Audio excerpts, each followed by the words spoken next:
SSK 연구단 연구원으로 있는 정구현이라고 합니다. 오늘은 우리 연구단 권정인 연구원께서 가부장제와 자본주의, 바레트의 여성어업 분석을 중심으로라는 주제로 발표를 해주시겠습니다. 앞서 말씀드렸듯 권정인 선생님께서는 현재 SSK 연구단 선임연구원으로 계시며 마르크스와 동아시아라는 큰 아젠다 아래에서 페미니즘에 대한 연구를 진행 중이십니다. 권정인 선생님께서는 그동안 기본소득, 그다음 생태사회에 관련된 연구들을 쭉 해오셨었는데요. 특히 분배 정의와 기본소득, 그리고 기본소득 운동의 세계적 현황과 전망이라는 책을 공저하시기도 했었고요. 그다음에 기본소득과 생태사회에 대한 많은 논문을 작성해 주시기도 하셨습니다. 오늘 권정인 선생님께서는 50분 정도 발표를 해주시고요. 발표가 끝난 후 5분 정도 휴식 시간을 갖고 이후에 토론 시간을 갖도록 하겠습니다. 권정인 선생님 발표 부탁드리겠습니다. 네, 안녕하세요. 방금 소개받은 권정인입니다. 오늘의 제 발표는 크게 두 가지 주제를 다루고 있습니다. 첫 번째 주제는 가부장제를 어떻게 이해할 것인가, 가부장제와 자본주의의 관계를 어떻게 이해할 것인가 라는 것입니다. 두 번째 주제는 소위 사회적 재생산론, 정확하게 말해서 인간과 노동력의 사회적 재생산론에 대한 이해입니다. 이에 대한 연구는 크게 두 영역에 걸쳐서 이루어지고 있습니다. 첫 번째는 노동이나 경제와 연관됩니다. 두 번째는 이데올로기나 문화와 연관됩니다. 물론 양자는 통합되어 이해되어야 합니다. 이러한 통합적 이해를 위해 이 글은 우선 이데올로기와 관련되는 연구를 하고 있으며 특히 바레트의 이론을 중심으로 연구하고 있습니다. 왜냐하면 바레트가 이데올로기론을 중심으로 가부장적 자본주의의 재생산 기제를 연구하기 때문입니다. 나아가 가부장제와 자본주의의 관계에 대해서도 이중체계론을 비롯한 기존 연구의 한계를 극복할 수 있는 단서들을 제공하기 때문입니다. 제가 쓴 논문의 주요 부분을 함께 읽는 방식으로 발표를 하도록 하겠습니다. 화면 공유하겠습니다.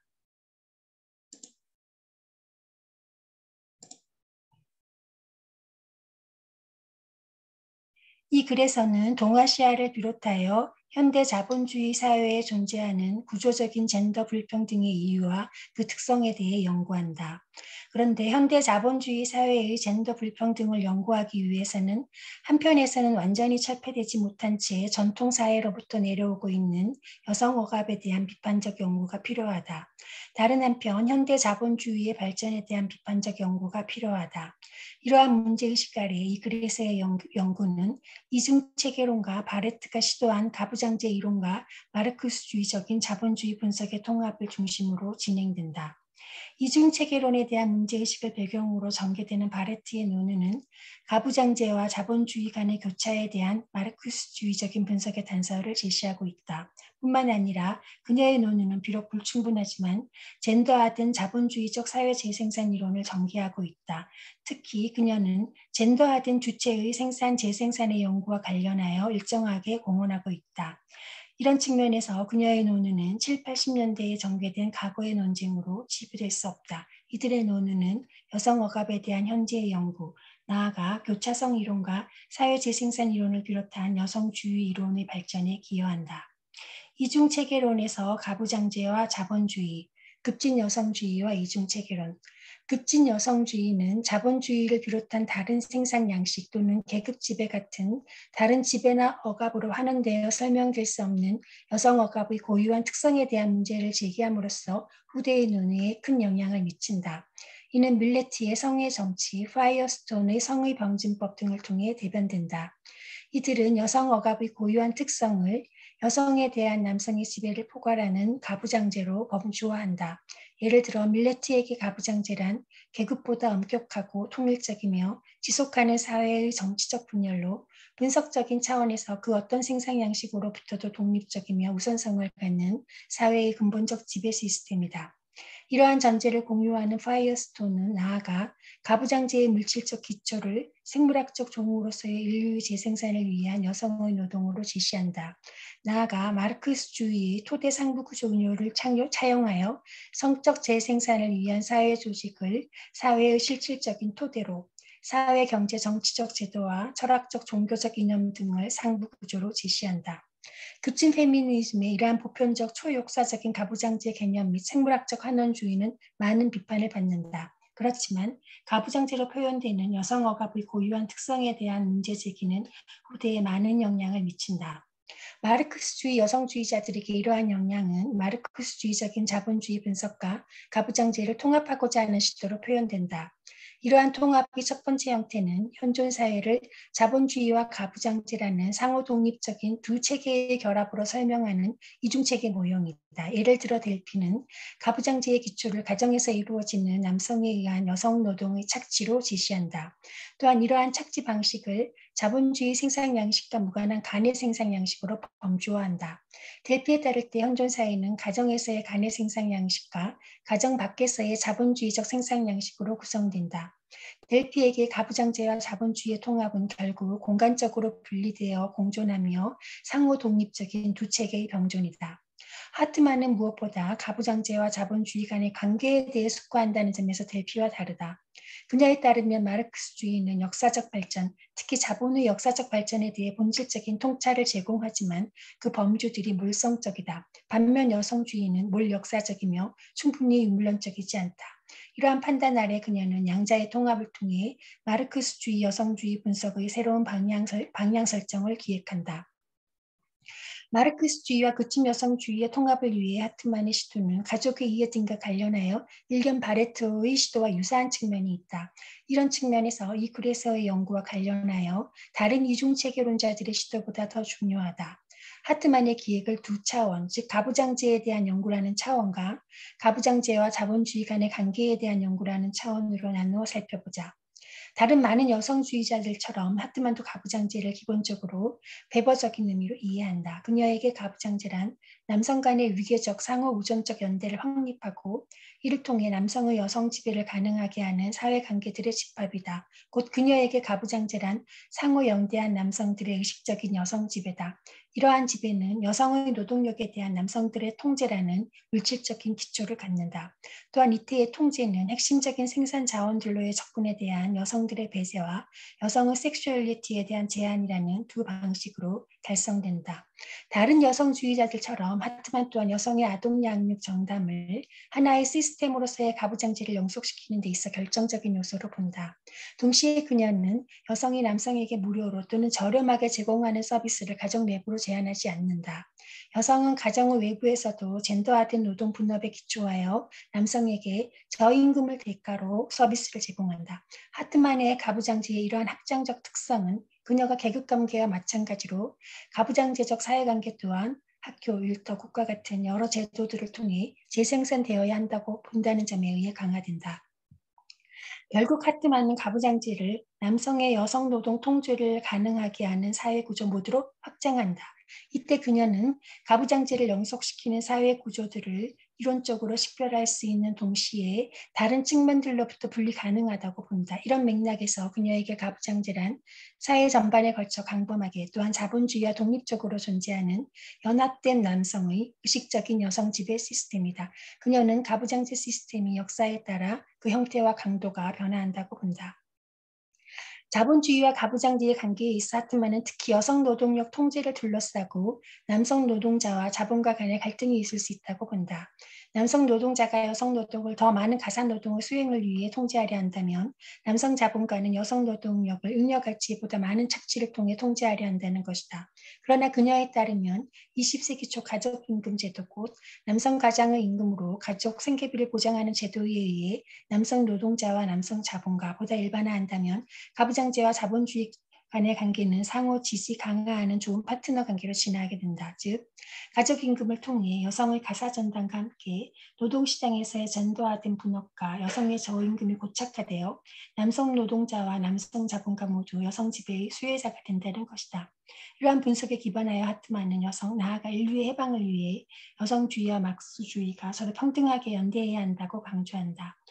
이중체계론 비판, 자본주의와 가부장제의 통합 방식을 중심으로 이러한 이중체계론에 대해서는 여러 유형의 비판이 가능하다. 자본주의, 가부장제와 자본주의 간의 통합에 대한 연구라는 이 글의 주제에 맞추어 자본주의와 가부장제의 통합 방식을 중심으로 또한 바레티의 이론과 일간 유사한 측면을 지닌 하트만의 이론을 중심으로 비판적으로 고찰해보자. 이중체계론에 따를 때 자본주의와 가부장제의 통합 방식은 상호 독립적인 두 체계의 결합이다. 그런데 이중체계론에서 상정되는 체계란 특정 대상을 그 요소들과 그들 간의 관계들을 중심으로 변화의 논리학이라고 할 수 있는 일반 시스템 이론에 따라 기술한 체계나 모형을 의미하지 않는다. 이중체계론에서 상정되는 체계는 고유한 경제적 기반에 기초하여 형성되며 자기 재생산의 조건을 부단하게 창출하는 경향을 갖는 체계. 따라서 외부에 대해 상대적으로 독립적인 체계다. 구체적으로 말해서 자본주의적 생산 양식에 기초하여 생성되고 내포적 외연적으로 확대 재생산되어가는 자본주의 체계와 자본주의에 독립적으로 존재하는 남성과 여성 간의 경제적 관계 또는 가부장적 생산 양식이나 생산 관계에 기초한다고 가정되는 가부장제 체계다. 그러나 자본주의적 생산 양식이 주도적인 생산 양식으로서 확장해가는 자본주의 시대의 가부장제를 이러한 독립적인 체계로 보기는 어렵다. 무엇보다 가족 외부로부터 생산되는 생필품의 부단한 공급을 필요로 하는 자본주의에서 가족은 자기 지속적 생산 양식이 될 수 없기 때문이다. 또한 여성 취업을 상대적으로 증진시키고 돌봄과 가사 영역으로까지 확장해오는 자본주의로 인해 가부장제의 물질적 기초 또는 소위 가부장적 생산관계나 가부장적 생산 양식이 약화 내지 해체되기 때문이다. 하트만의 경우 가부장제의 물질적 기초는 여성 노동력에 대한 연합한 남성들의 의식적 통제로 이는 주요 생산 자원과 섹슈얼리티의 통제에 기초하여 생산된다. 그러나 이러한 통제, 그것도 뚜렷한 목적의식을 가지고 행사되는 통제가 어떻게 부단히 재생산되는 독립적인 체계로 형성되는지는 분명하지 않다. 하트만은 가족임금제를 통해 남성들의 목적의식적 연합 및 이에 기초한 여성 노동력의 통제를 설명한다. 그러나 설령 이 설명이 올바르다고 하더라도 그 유효성은 한시적이다. 신자유주의 이후 가족임금제로 범주화하고자 했던 현상의 핵제 경향과 여성의 경제적 자립의 상대적 강화 경향은 이 설명의 유효성을 반박한다. 뿐만 아니라 설령 이러한 의식적인 가부장적 통제가 가능하더라도 자본주의 사회에서 이는 이윤국대화를 위한 자본의 운동과 충돌하여 약화 또는 변형되거나 심지어 해체될 가능성이 크다. 하트만 역시 이를 고려한다. 그렇지만 이러한 고려는 자본주의와 가부장제가 가족임금제에 기반하여 조화롭게 공존하는 사회로 진화한다는 단순하고 도식적이며 유효하지 않은 고찰에 머무른다. 사실 보겔 등이 지적하듯 자본주의와 가부장제의 관계에 대한 고찰이 거의 없거나 도식적이고 불충분하다는 점은 이중체계론자들에게 드물지 않게 나타나는 특징이기도 하다. 예를 들어 델피의 연구의 대부분은 가부장적 지배에 대한 것이다. 그렇다면 하트만을 비롯한 적지 않은 이중체계론자들은 자본주의와 가부장제의 관계에 대해 어째서 이처럼 불충분하거나 지나치게 단순하고 도식적으로 파악하는 것일까? 이 글에서는 그 원인으로 체계로서의 가부장제에 대한 그들의 이해 및 이에 기초한 자본주의와 가부장제의 통합 방식을 부각하고자 한다. 이중체계론에서는 가부장제 역시 자본주의처럼 고유한 경제적 기반에 기초하여 생산되고 재생산되는 독립적인 체계로 전제된다. 이로 인해 이중체계론에서 자본주의와 가부장제의 관계는 사실상 독립적인 두 체계 간의 관계로 설정된다. 이에 따를 때 이들 간의 관계에 대한 연구에서 두 체계 각각의 독립성의 유지는 양보될 수 없는 전제라고 할 수 있다. 이는 이중체계론에 따를 때 이 두 체계 간의 통합에 대한 연구가 상호 독립적인 두 체계 간의 병렬 또는 최소한의 접합 지점을 통한 기계적 연결 내지 결합으로 귀결될 가능성이 높음을 의미한다. 자본주의는 자본주의적 생산 양식에 기초하여 형성 또는 생산되고 재생산되는 독립적인 체계, 그것도 부단히 확장해가는 체계다. 이처럼 확장적인 체계로서의 자본주의를 전제할 때 자본주의 시대의 가부장제는 자본주의에 비견되는 독립적인 체계가 될 수 없다. 따라서 설령 독립적인 체계로서의 가부장제가 역사적으로 존재했었고 이것이 자본주의 시대에까지 정승되어 왔다고 가정하더라도 자본주의 시대의 이러한 체계로서의 가부장제는 최소한 독립적인 체계로서의 특성을 상실하고 가부장적인 것이나 가부장적 요소로 해체됐다고 보는 것이 합리적이다. 그런데 이러한 추론이 여성 억압이 자본주의의 목적에서 도출되는 내재적 특성이라는 주장을 함축하는 것은 아니다. 자본주의의 목적은 자본의 이윤 극대화다. 이로 인해 자본은 착취와 수탈의 극대화를 내재적으로 추구하지만 이로부터 피착취자와 피수탈자의 성쟁도 인정 등이 특정되지는 않는다. 근대 영국을 배경으로 진행되는 바르티의 여성 억압 연구에서 가부장제는 이중 체계론에서와는 달리 독립적인 체계로 간주되지 않는다. 그자에게서 가부장제는 사실상 가부장적인 요소 또는 특정 대상, 이 경우 젠더 지배를 그 구성 요소들 간의 관계 및 그 외부와의 관계를 통해 기술한 체계로서의 가부장적 시스템을 의미한다. 또한 이에 기초하여 그녀에게서 자본주의와 가부장제 간의 통합 문제는 사실상 자본주의와 가부장적 시스템 간의 교차 문제로 전환된다. 이에 대해 살펴보자. 바레티에게서 가부장제와 자본주의, 자본주의 사회에서의 여성 억압에 대한 바레티의 분석, 자본주의적 가족 가구 시스템. 바레티는 대표작 오늘날의 여성 억압에서 현대 자본주의에서의 여성 억압에 대해 일관된 마르크스주의, 영성주의 분석을 제시하고자 한다. 그런데 그녀는 자본주의 또는 자본 축적의 논리 자체에 여성 억압적인 요소가 내재되어 있다고 보지는 않는다. 이런 맥락에서 그녀는 자본주의로의 이행 이전부터 선제해왔으며 사회주의 혁명이 일어난다고 저절로 철폐되지 않는 여성 억압의 고유성을 인정한다. 또한 이런 측면에서 그녀는 가부장제를 통해 여성 억압의 고유성을 포착하고자 하는 여성주의를 수용하여 마르크스주의와 종합하고자 한다. 또한 이 점에서 이중체계론과 문제의식을 공유한다. 바레티에게 가부장제란 여성에 대한 남성의 지배를 포괄하는 범주다. 그러나 이중체계론에서와는 달리 그녀에게 가부장제로 상징되는 여성 억압은 자본주의 사회에서 독립적인 체계로 존재하지 않는다. 즉 그녀에게 현대사회에서 가부장제란 사실 가부장적 시스템이며 이는 현실에 있어서는 언제나 자본주의와 통합되어 있다. 바레티에게 가부장제와 자본주의의 통합의 출발점은 가족이다. 그녀에 따르면 자본주의에서 여성 억압은 이데올로기, 문화, 교육 시스템, 노동, 국가 등을 포괄하면서 연관되어 있다. 그러나 이 포괄적인 여성 억압에 대한 일관된 이해를 가능하게 하는 기초로서의 여성 억압의 중심적 장소이자 중심적 제도는 가정이다. 이를 설명하기 위해 바레트는 플랑드린과 포스트의 연구에 연계하여 자본주의와 함께 등장한 부르주아 계급의 새로운 핵가적 모형에 주목한다. 자본주의적 생산 양식의 확산은 자본주의 이전의 가구 단위의 공동 생산의 해체로 이어진다. 이로 인해 일터와 가족 또는 가정이 분리되고 자본주의적 상품 생산으로부터 분리된 사적 안식처라는 가족에 대한 새로운 모형이 형성된다. 이 모형은 생계 부양에 전념하는 남성과 가구 내 재생산 노동에 헌신하는 여성이라는 정형화된 이분법적인 노동 분업과 젠더관을 제시한다. 바레티에 따르면 이 새로운 가정 모형에 대한 남성 노동자들의 수용 및 이에 기반한 가족 임금에 대한 그들의 요구를 배경으로 이 모형은 노동자 계급 나아가 사회 전체에 걸쳐 자연적인 가족 모형으로 수용된다. 그런데 바레티에 따를 때 이 남성 생계 부양자 가족 모형과 노동자들의 실제 가족 형태 간에는 괴리가 있다. 생계를 위해 여성도 임노동을 수행해야 하는 경우가 많기 때문이다. 결국 남성 생계 부양자 가족 모형은 여성 노동자들의 이중적으로 억압적으로 작용하게 된다. 이 모형에 따라 가구 내 재생산 노동이 여성의 주 업무로 당연시되면서 임노동 영역에서는 여성이 분리되거나 초과 착취되는 등 불이익을 보는 경우 결과가 수반되었기 때문이다. 바레트에 따를 때 이 남성 생계부양자 가족 모형은 두 요소의 결합이다. 첫 번째는 젠더 이데올로기의 생산과 재생산 및 이에 기반한 젠더화된 주체의 형성, 곧 소위 남성적 또는 여성적인 사람들을 형성하는 것이다. 이런 측면에서 남성 생계부양자 가족 모형의 요소의 하나는 가족주의 이데올로기 또는 젠더 이데올로기다. 두 번째는 물질적 제도로서의 가족, 곧 가구의 운영에서의 젠더화된 노동 분업이다. 이에 따르면 남성의 주 업무는 임노동을 비롯한 생계노동이며 여성의 주 업무는 가구 내 재생산 노동이다. 이 두 요소는 서로를 지지 강화하며 결합하여 작동한다. 이런 측면에서 바레트는 이 두 요소를 통합하여 가족 가구 시스템으로 범주화한다. 이 가족 가구 시스템에서 여성은 경제적으로 우선적인 존재로서 남성을 위해 나아가 노동력의 지속적인 공급을 가능하게 한다는 의미에서 자본을 위해 재생산 노동을 강탈당한다. 이러한 강탈이 상품 생산의 내부가 아니라 외부에서 진행된다는 점에서 이는 간접적 착취 혹은 수탈이다. 이러한 수탈은 주 수혜자가 남성과 자본이라는 점에서 이 가족 모형은 가부장적인 동시에 자본주의적이다.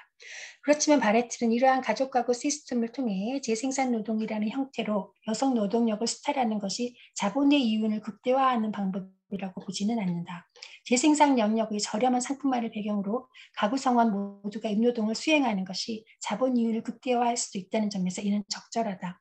이런 측면에서 바레트는 이 가족 가구 시스템이 자본에게 주는 이익을 무엇보다 장기적인 정치적인 이익에서 찾고 있다. 보수주의를 진작하고 노동자 계급을 젠더에 따라 분열시켜 그 호전성을 완화할 수 있다는 것이다. 나아가 바레트는 이 가족 가구 시스템이 자본주의의 내재적 또는 필수적인 것도 아니라고 본다. 바레트에 따르면 자본의 논리를 추상적으로만 고찰할 경우 자본 임노동 관계 자체는 몰성적이다. 이유 국대화라는 자본의 목적에서 피착취자와 피수탈자의 성이나 젠더가 도출되지는 않는다는 점에서 이는 올바르다. 이런 맥락에서 바레트는 자본주의 가족 모형이 가부장적 특성을 갖게 된 요인을 자본주의가 실제로 형성되고 확장되어가는 구체적인 역사와 현실에서 찾는다. 즉 자본주의 이전에도 간섭적으로 존재했던 가부장적 노동 분업이 자본주의가 초래한 임노동의 확장과 가정과 일터의 분리 등을 배경으로 자본주의적 가정 모형과 노동 분업 내부로 단단히 자리 잡으면서 진화해간 결과라는 것이다.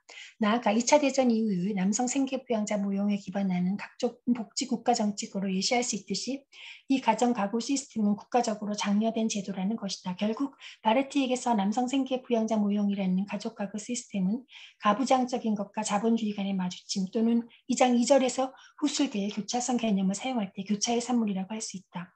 이 가부장적 자본주의 가족 모형에서 자본주의적인 것과 가부장적인 것은 분석적으로 등가적이면서 비한원론적으로 통합되어 있다. 자본주의 사회의 재생산과 여성 억압. 바레트에게서 이 가부장적 자본주의 가족제도는 자본주의와 가부장적 시스템 간의 사회 전체 차원에서의 통합에서 핵심적인 역할을 수행한다. 가구 내 젠더화된 노동 분업과 통합되어 있는 가족주의 이데올로기 및 이 이데올로기의 젠더화된 주체 형성 기능에 기초하여 젠더화된 노동 분업과 젠더화된 실천이 정치, 경제, 교육, 문화 등을 망라하는 사회 전 영역에서 자본주의적인 실천과 통합되어 그 일부로서 생산, 재생산되기 때문이다. 이런 측면에서 그녀에게서 이 가부장적 자본주의 가족제도는 사회 자체의 재생산이라는 의미에서 이 가부장적 자본주의의 사회생산을 위한 중심적 제도이기도 하다. 오들날의 여성어가 1988년 편집한 선문에서 분명하게 밝히듯이 이 저서 집필 당시 바레트의 사회재생산론은 알티세르의 강력한 영향을 받고 있다. 이데올로기와 이데올로기적 국가정치에서 알티세르는 사회 재생산을 사회의 생산 조건의 재생산이라는 형태로 다룬다. 이때 그는 생산력만이 아니라 생산 관계들 역시 재생산되어야 함을 부각한다. 또한 생산 관계들의 재생산과 관련하여 상부구조, 특히 국가의 역할을 강조하면서 그는 상부구조의 상대적 자율성을 부각한다. 전체 사회의 변화에서 토대 또는 경제는 단지 최종심에서만 결정 역할을 한다는 것이다. 생산 관계들의 재생산과 관련하여 알티세르는 국가장치에 주목하여 이를 크게 두 가지로 분류한다. 첫 번째는 정부 군대 같은 억압적 국가장치다. 이는 주로 폭력에 기초하여 기능하는 장치다. 자본주의 사회에서 이 장치는 자본주의적 질서를 폭력에 기초하여 생산, 재생산한다. 두 번째는 주로 이데올로기에 기초하여 작동하는 이데올로기적 국가장치다. 알티세르는 정치적, 교육적, 문화적 제도들과 함께 가족 또한 이데올로기적 국가장치로 분류한다. 알티세르에 따를 때 이데올로기란 기본적으로 개인들의 실제 조건에 대한 개인들의 상상적 관계를 표현한다. 이데올로기적 국가장치를 통해 자본주의 사회에서 개인들은 이 상상적 관계를 제공받고 내면하여 자본주의에 순응하는 자본주의적 주체로 생산, 재생산된다. 알티세르의 사회재생산론의 이러한 핵심 논리를 수용하면서 바레트는 이데올로기와 생산 관계 간의 통합적 연관, 특히 가부장적 자본주의적 가족가구 시스템 및 그 일부로서의 젠더화된 노동 분업을 배경으로 하는 젠더 이데올로기와 생산 관계 간의 통합적 연관을 강조한다. 구체적 역사적인 형태로서의 생산 관계는 계급 관계만이 아니라 이데올로기, 젠더, 노동의 다양한 형태 및 노동일이나 재생산 비용 같은 투쟁의 결과 등으로 구성된다는 것이다. 나아가 그녀는 젠더 이데올로기와 생산관계 간의 통합적 연관을 손쉽게 입증할 수 있다고 본다. 이와 연관된 그녀의 분석은 가족 가구 시스템 분석을 통해 보여준 노동력의 재생산 영역을 넘어 특히 자본주의적 노동 분업을 중심으로 진행된다. 바레티에 따르면 여성성과 남성성 이데올로기는 노동 분업에 결정적인 영향력을 행사하여 왔다. 이는 수직적 수평적 직종 분업을 비롯한 당대 젠더화된 노동 분업과 여성 임노동의 특성에 의해 쉽게 확인된다. 즉 여성들이 주로 저임금에 불안정하며 승진과 연공서열에 불리한 직종에 종사하는 수직적 직종 분업과 여성들이 주로 돌봄 가사 서비스가 사회화된 형태의 직종에 종사하는 수평적 직종 분업이 확인된다는 것이다. 알렉산더의 연구에 연계하여 바레트는 자본주의 발전과 함께 가구 내 젠더화된 노동 분업이 사회적 생산 영역으로 확정되어 왔음을 보인다. 그 결과 사회의 젠더화된 노동 분업이 가정 내 그것과 놀랄 만큼 유사하다는 것이다. 이처럼 젠더화된 노동 분업은 노동시장에서 여성에 대한 구조적이며 체계적인 차별이 있음을 의미한다. 이러한 차별은 임노동자 중심의 복지 정책으로 인한 복지 수요에서의 젠더 차별로 이어짐으로써 증폭된다. 바레트에 따르면 이러한 차별은 무엇보다 여성이 책임져야 하는 주 과제로 임노동이 아니라 가구 내 재생산 노동이 설정되는 데에 기인한다. 이런 측면에서 이 차별은 가족 가구 시스템에 통합된 가족 이데올로기 또는 젠더 이데올로기에 기인한다.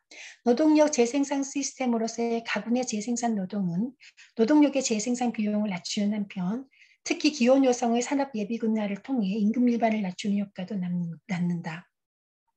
맞벌이 부부의 증가 추세를 예시할 수 있듯이 현재 한국을 비롯한 발전된 자본주의 국가에서 가족 가구 형태 및 이와 관련되는 정책들은 변화하고 있다.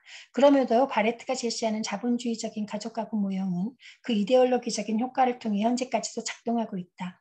예를 들어 맞벌이 증대와 함께 가사 돌봄 노동에 대한 남성의 참여가 증가하는 것도 사실이지만 주로 보조적인 역할에 머무른다.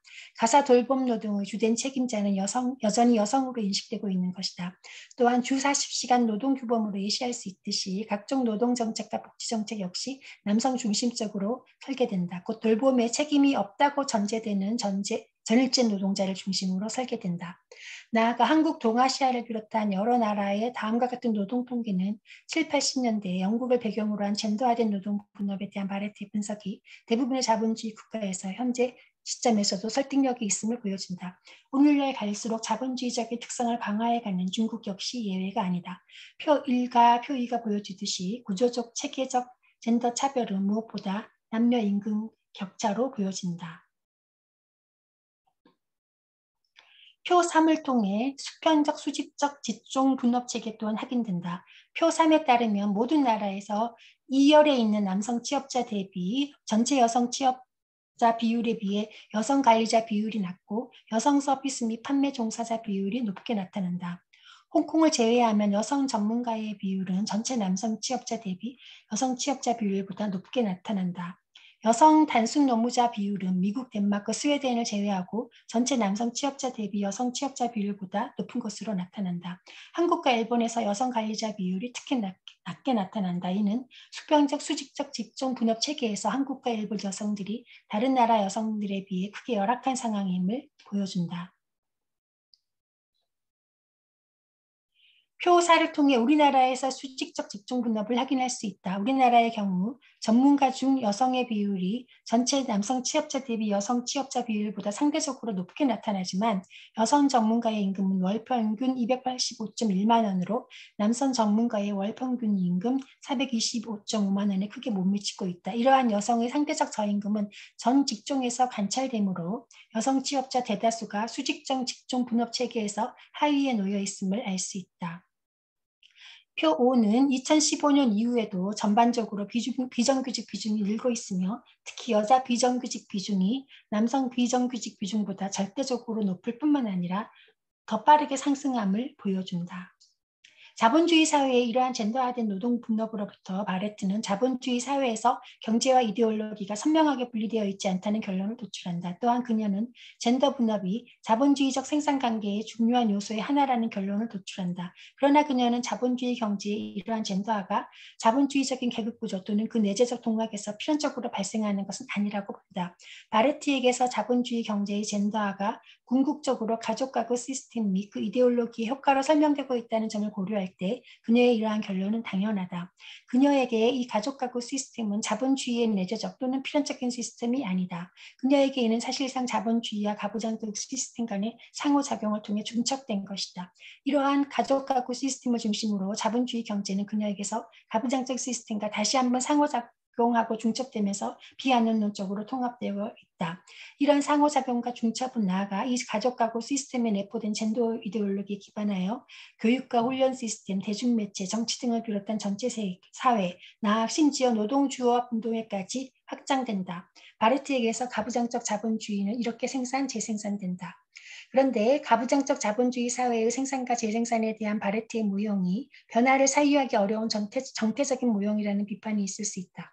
그녀가 정태적인 알티세르의 사회재생산론과 이데올로기적 국가장치 이론을 적용하고 있기 때문이다.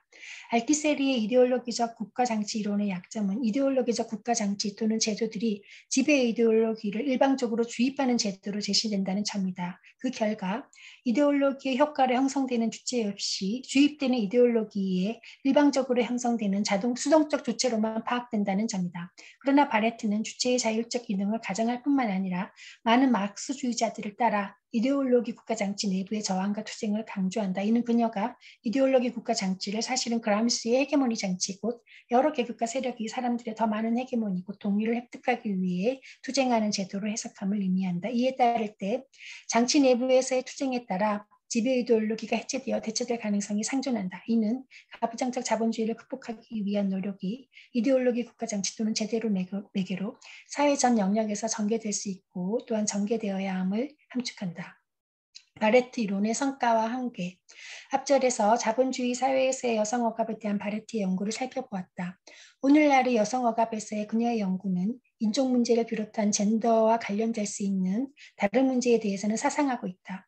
또한 계급에 따른 여성의 분화에 주의를 기울이고 있음에도 불구하고 젠더 이데올로기와 가구 내 노동 분업에 대한 그녀의 연구가 주로 가족의 생계부양자로서의 남성과 가정주부로서의 여성이라는 정형화, 동질화된 모형으로 한정되고 있음도 사실이다. 물론 이는 부분적으로는 그녀가 무엇보다 자본주의 사회에서 지배적인 젠더 이데올로기를 연구하며 부주와 가족 모형에서 유리하는 남성 생계부양자 가족 모형과 이에 포함된 젠더화된 노동 분업이야말로 이 지배적인 젠더 이데올로기의 물질적인 기초라는 점에서 어느 정도 불가피하였다고 보인다. 이들을 비롯한 여러 한계에도 불구하고 여성 억압에 대한 연구는 첫째, 알티세르를 경유하여 여성 억압에 대한 분석을 사회의 재생산에 연계한다는 점, 둘째, 교차성에 대한 막수주의적인 이론틀을 시사한다는 점에서 특별한 관심을 기울일 필요가 있다. 이 두 주제를 중심으로 바레트의 이론의 성과와 한계에 대해 살펴보자. 젠더화된 형태의 자본주의 사회재생산 이론과 바레트. 바레트는 알티세르의 이론에 기초하여 여성억압 분석을 사회의 재생산 분석에 통합하고 있다. 이를 통해 그녀는 여성억압을 자본주의 사회 전체의 재생산에 연계하여 거시적 종합적인 전망 아래 연구할 수 있는 계기를 마련한다. 이때 그녀는 알티세르의 사회재생산론의 영향 아래 가족가구 시스템 및 이에 포함된 젠더화된 노동 분업을 배경으로 젠더 이데올로기가 자본주의적 생산관계와 경제를 비롯한 사회 전 영역에 통합되어 여성억압이 구조적으로 재생산되고 있음을 보인다. 이를 통해 그녀는 가부장적 자본주의 사회의 재생산이 이루어지기 위해 필요한 조건의 하나, 곧 젠더화된 자본주의적 주체들의 생산, 재생산이 어떻게 이루어지는가를 설명한다. 이는 동시에 전체 여성을 지배하기 위한 전체 남성의 의식적 조직과 연대를 설명하기 어려운 현대 자본주의 사회에서 구조적인 여성 억압이 어떻게 가능한지를 해명하는 것이기도 하다. 또한 바로 이런 측면에서 이는 이 문제에 대해 설득력 있는 설명을 제시하지 못하는 급진 여성주의와 하트만을 비롯한 이중체계론의 한계를 극복하는 지점이기도 하다. 그러나 동시에 그녀의 연구는 알티세르의 사회재생산론에 의해 제약된다. 알티세르는 마르크스가 1868년 7월 11월에 쿠겔만에게 보낸 편지에 연계하여 사회재생산을 생산조건의 재생산이라는 형태로 다룬다. 이때 그는 생산조건의 재생산을 크게 생산수단과 노동력으로 대변되는 생산력의 재생산과 생산관계의 재생산으로 분류하여 논의한다. 생산력의 재생산과 관련하여 그는 노동력의 재생산과 관련하여 상대적으로 더 많은 논의를 할애한다. 특히 노동력의 자격의 재생산과 이데올로기에 대한 종속의 재생산을 강조한다. 그렇지만 자본주의적 생산 조건의 재생산에 대한 이 글에서 알티세르는 사실상 소위 상부구조의 역할, 특히 이데올로기적 국가장치 및 이에 기반한 자본주의적 주체의 생산과 재생산의 연구에 주력하고 있다. 가족에 대해서는 이데올로기적 국가장치 하나로서 간략하게 언급하고 있다. 바레트는 알티세르의 이론을 여성주의 관점에서 발전시킨다. 예를 들어 가족이라는 이데올로기적 국가장치를 자본주의적 가족가구 시스템으로 구체화하고 다양한 이데올로기적인 국가장치 또는 제도를 통한 젠더 이데올로기 및 젠더화된 노동분업의 확산을 분석한다. 그러나 그녀는 이후 후기에서 스스로 시인하고 있듯이 인간의 생물학적 재생산을 간과하고 있다. 이런 측면에서 알티세르의 한계에 의해 제약된다. 나아가 인간과 노동력을 포함한 인간 역량의 사회적 재생산을 전체 자본주의 사회의 재생산의 한계기로서 후자와 통합하여 고철하지 못하고 있다. 알티세르의 사회 재생산 연구가 주로 생산관계의 재생산 연구에 치우치고 있다는 점에서 이 또한 그녀가 알티세르의 한계에 제약되고 있음을 일정 정도 보여준다. 알티세르는 마르크스가 국회만에게 보낸 그 편지에 연계하여 사회 재생산을 생산 조건의 재생산이라는 형태로 다룬다. 그런데 사실 이 편지에서 마르크스는 생산 조건을 재생산하지 않는 사회 구성체는 1년도 지속될 수 없다라고 말하지 않는다. 대신 그는 노동을 멈춘 나라는 소멸될 것이다 라고 말한다. 이런 마르크스의 이 편지가 사회 재생산론을 전개하기에는 빈약한 단서만을 제공함을 의미한다. 물론 이는 마르크스에게 사회 재생산론으로 발전할 수 있는 이론적 계기가 없음을 의미하지 않는다. 사실 마르크스의 정치경제학 비판 기획과 관련되는 저서 전부가 자본주의 사회의 재생산에 대한 연구라고 보아도 무방하다. 일례로 마르크스는 자본일군 단순 재생산 장에서 생산의 조건은 재생산의 조건이다라고 제시함으로써 자신의 이론이 총자본의 생산 재생산 연구에 기초한 자본주의 사회의 재생산에 대한 이론임을 시사한다.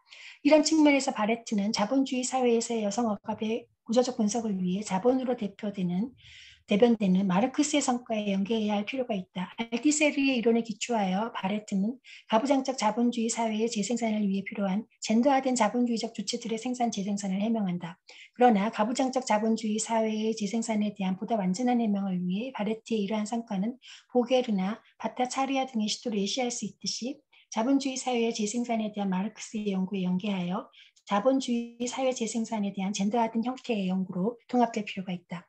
이런 통합의 출발점은 바레트가 자본주의가 물려받는 것으로 전제하는 가부장적 여성 억압의 고유성을 보겔이 시사하듯 인간과 노동력의 재생산의 통제 및 이와 관련되는 가부장적 억압으로 명시하는 것일 것이다. 이때 바레트가 제시하는 남성 생계 부양자 가족 가구 모형 및 이에 기반하는 젠더화된 노동 분업은 이러한 가부장적 억압의 자본주의적인 형태로 이해될 수 있다. 바레트 이론에 대한 이러한 변형은 그녀에게서 불명료하게 전제되는 곧 자본주의적 억압으로 환원되지 않는 가부장적 여성 억압의 고유성을 이러한 재생산에 대한 가부장적 통제 및 이와 연관되는 억압으로 식별한다는 의의를 갖는 것이기도 하다. 교차성 이론과 바레트 교차성이란 계급, 젠더, 인종 등과 관련된 다양한 지배가 서로 연관되거나 맞물려 있어서 이들을 이해 또는 변혁하기 위해서는 이들을 함께 고려해야 한다는 관점을 대변한다.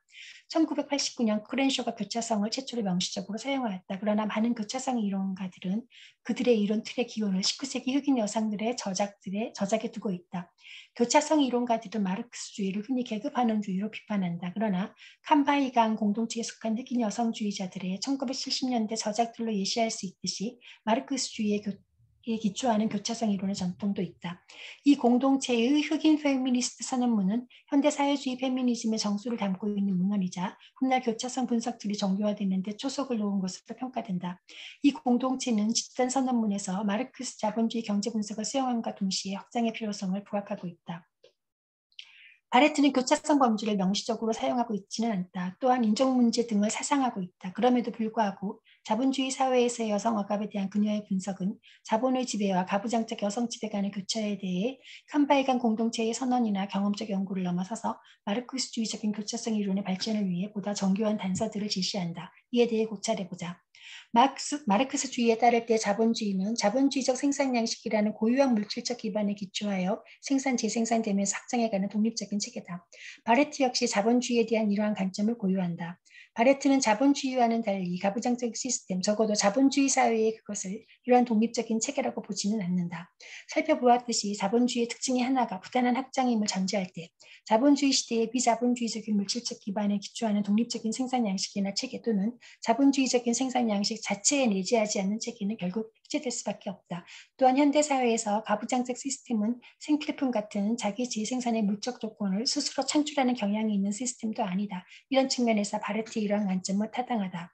역시 살펴보았듯이 그렇다고 바레트가 자본주의 사회에서의 여성 억압의 원인을 자본주의라고 보는 것은 아니다.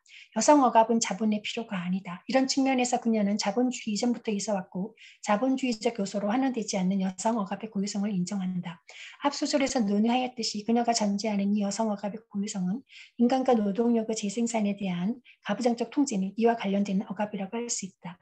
이때 자본주의로 환원되지 않는 이러한 고유성을 갖는다는 의미에서 그녀에게 가부장적 억압 또는 지배는 자본주의적 지배와 분석적 등가성을 갖는다. 그런데 자본은 언제나 구체적인 역사와 현실 속에서 운동한다. 이는 자본의 지배가 현실에 있어서는 가부장적 지배를 비롯한 다른 형태의 지배와 필히 교차할 수밖에 없음을 의미한다. 또한 그 결과 가부장적 지배의 자본주의적인 형태, 곧 가부장적 자본주의나 자본주의적인 가부장제가 형성될 수밖에 없음을 의미한다. 바레트는 이 가부장적 지배의 자본주의적인 형태를 가부장적 자본주의의 가족가구 시스템 분석 및 알티세르의 사회적 생산 이론에 기초하여 연구한다. 바르트에게서 가부장적 지배와 자본의 지배는 양자 간의 상호작용을 통해 기본적으로 남성 생계부양자 모형에 따른 가족제도를 통해 교차 충첩하면서 비환원적으로 통합되어 있다. 이러한 통합은 나아가 가족을 비롯한 이데올로기적인 국가장치 또는 제도들에 기초하여 경제정치를 망라하는 사회 전반으로 확산되면서 재생산된다. 자본주의 사회에서의 여성 억압에 대한 바르트의 이러한 분석에서 자본주의는 정순되어 온 가부장적 지배에 자본주의적 형태를 부여한다는 점에서 가부장적 지배를 포괄하여 통합하는 시스템이다. 이처럼 상이한 지배들 간의 교차를 자본주의 또는 자본주의적 지배를 중심으로 통합적으로 파악한다는 점에서 바레트는 마르크스주의적인 교차의 이론을 일정 정도 선취한다. 예를 들어 보로는 그녀의 교차성의 이론에서 자본주의에 대해 중심적인 위상을 부여한다. 기메네즈는 자본주의적인 계급 지배에 대한 저항에 인종적 지배, 젠더한테 지배를 통일하는 위상을 부여한다. 교차성에 대한 마르크스주의적인 이론 틀의 이러한 공통적인 관점은 마르크스의 현실 연구 프로그램의 일관된 발전이라고 볼 수 있다. 사실 마르크스는 완성된 철학 체계를 제시한 적이 없다. 헤겔이나 포이어바흐 등으로 대변되는 당대의 지배적 철학과 구분되는 자신의 새로운 철학 현실관을 메모한 포이어바흐에 대한 테즈와 미완의 독일 이데올로기가 막스가 자신의 철학을 가장 체계적으로 기술한 글이다. 이 저서들은 이후 마르크스의 사회과학적 연구가 기반하는 연구 프로그램으로 작동하는 동시에 그의 사회과학적 연구를 통해 수정 보완되면서 발전해 간다. 비록 마르크스 자신이 전개하진 않았지만 막스주의적인 교차성 이론 역시 마르크스의 현실 연구 프로그램에 기반한 사회과학의 계속적 발전이라고 할 수 있다. 교차성 이론과 관련하여 마르크스의 현실 연구 프로그램에서 특히 주목할 만한 두 가지가 있다. 첫 번째는 마르크스가 궁극적으로 모든 개인의 해방, 전면적 발전을 추구하면서 개인을 그가 맺고 있는 사회적 관계의 총체와 연관하여 파악한다는 점이다. 이는 개인의 정체성에 대한 이해에서 이러한 사회적 관계의 총체에 대한 이해가 불가결함을 의미한다. 두 번째는 마르크스가 현실을 모든 사회적 실천의 총체로 전체적으로 또한 상호 관계 속에서 연구한다는 점이다. 이는 소위 경제적 토대와 법적 이데올로기적 상부구조라는 유명한 은유로 상징된다. 또한 이는 이처럼 은유적으로 표현됨으로써 많은 오해를 불러일으키기도 하였다. 그러나 이 은유는 경제 결정론이 아니라 마르크스가 자신의 현실 연구에서 경제를 아주 중요하게 여기면서 경제 연구에서부터 출발하여 전체 현실을 연구하겠다는 관점을 나타낸다. 나아가 마르크스가 현실을 모든 사회적 영역과 사회적 실천의 총체로 전체적으로 상호관계 속에서 연구하겠다는 관점을 나타낸다. 이러한 관점은 자본을 비롯한 이후의 마르크스 저작들에서 진행된 현실에 대한 구체적인 연구에서 실제로 관철된다. 이러한 구체적인 연구를 통해 마르크스는 현실에서 실천의 모든 영역이 상호작용하며 부분적으로 중첩됨을 보여준다. 나아가 자본주의의 도래와 함께 경제가 정치로부터 상대적으로 독립하는 동시에 현실 전반에 걸쳐 가장 강력하고 포괄적인 변화의 동인이 되고 있음을 보여준다. 마르크스의 이러한 프로그램에 따를 때 개인은 그가 맺고 있는 사회관계의 총체와 관련하여 이해된다. 이는 특정 개인의 정체성을 파악하기 위해 한편에서는 계급만이 아니라 젠더, 민족, 인종 같은 그의 정체성을 형성하는 다양한 사회적 계기들을 그 상호 관련 또는 교차성 속에서 연구해야 함을 의미한다. 다른 한편 계급, 젠더, 민족, 인종 같은 집단적 정체성이나 사회관계들을 전체 현실과의 구조적인 연관성 아래 연구해야 함을 의미한다. 특히 자본주의 경제와의 연관성 아래 연구해야 함을 의미한다. 이런 맥락에서 살펴본 마르크스주의적 교차성 이론은 마르크스의 현실 연구 프로그램과 정치경제학적 연구 성과를 특정 측면에서 계속 발전하고 있다. 이때 자본주의 현실에서 경제 또는 경제적 지배를 가장 강력하며 포괄적인 지배로 본다는 점이 가부장적 지배 같은 다른 유형의 지배를 자본주의적인 경제적 지배로서의 자본주의적인 지배로 환원하거나 대체하는 것을 의미하지는 않는다. 이런 맥락에서 자본주의로 환원되지 않는 다른 형태의 지배에 대해 분석적 등가성이 전제된다. 결국 마르크스주의적인 교차성 이론에서 자본주의적 지배와 가부장적 지배를 비롯한 다른 유형의 지배는 자본주의라는 포괄적인 체계 내에서 교차하여 상호작용하는 동시에 특정 부분에 있어서는 비한론론적으로 중첩되면서 일관되고 통합된 체계를 이룬다. 이 체계에서 가부장적 지배는 자본주의 지배와 함께 자본주의의 평등한 부분이다. 바레트는 자본주의적인 가족가구 시스템 및 이에 내재된 제도의도 윤리에 기초하여 자본주의와 가부장제 간의 교차를 양자 간의 상호작용과 특정 부분에서의 비환원론적 중첩을 통해 제시함으로써 교차성에 대한 마르크스주의적인 이론틀을 시사한다. 이때 교차성에 대한 바레트의 관점에서 중첩만이 아니라 상호작용도 강조된다는 점은 보로의 교차성 이론의 특정 한계를 극복하기 위한 단서를 준다는 점에서 중요하다. 예를 들어 바레트에게 자본주의적 가족가구 시스템의 형성은 공장과 가정의 분리를 초래한 자본주의적 지배와 남성 노동자들의 가부장적 지배 간의 상호작용의 산물이다. 이러한 동태적 관점은 나아가 그녀가 젠더 이데올로기의 다양한 장치 또는 제도들 자체를 사실상 다양한 집단들이 헤게모니를 획득하기 위한 투쟁의 장소로 고찰한다는 사실에 의해 더욱 강화된다. 반면 보호론은 교차성의 이해와 관련하여 억압 또는 지배들의 상호작용, 상호 강화 등의 표현은 여전히 그들을 분리하는 것이라고 하면서 억압들의 통일성, 일관된 체계성을 강조한다. 그러나 이러한 고찰 방식은 변화하는 현실의 동학을 담아내지 못하면서 현실을 정체적인 도식에 가두는 결과를 초래할 수 있다. 나아가 바레트는 자본주의의 내재적 추상적 논리를 자본주의의 실제 역사나 현실과 구분함으로써 특정 시점의 현실, 특정 시점에서의 교차의 특성을 자본주의의 내재적 논리로 고정하는 오류를 범하지 않는다.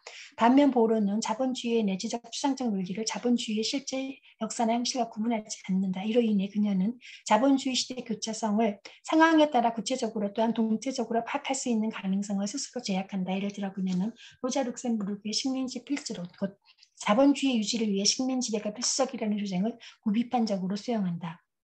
결국 교차성에 대한 이러한 이론틀을 시사함으로써 바레트는 인종이나 민족 등과 같은 다른 지배 형태와의 교차에 대해서도 홈스트롬이 비판하던 체계를 여러 개로 늘리는 병렬식의 설명이 아니라 일관되고 통합적인 또는 총체적인 설명을 가능하게 할 수 있는 가능성을 제시한다. 또한 하트만을 비롯한 이중 체계론의 한계, 곧 가족임금제 같은 가부장제와 자본주의의 접합 지점을 통해 이 두 체계가 기계적으로 병렬되고 있다는 한계를 극복한다.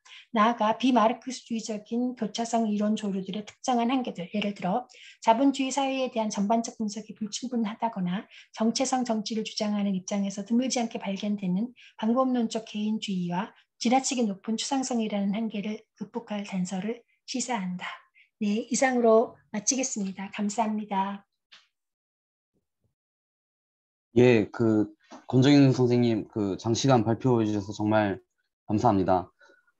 처음에 말씀드렸듯이 5분 정도 쉬었다가 토론을 이어가도록 하겠습니다.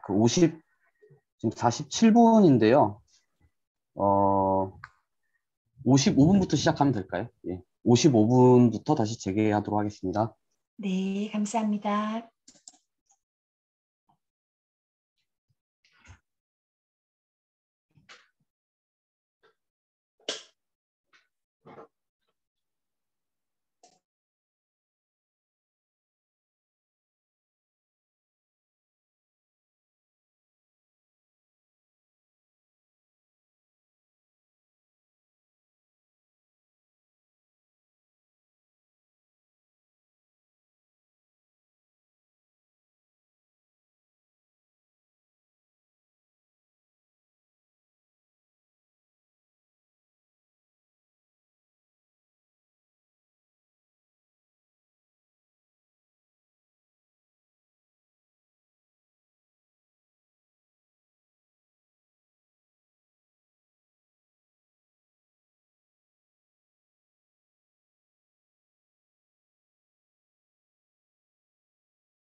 예, 다시 시작하도록 하겠습니다.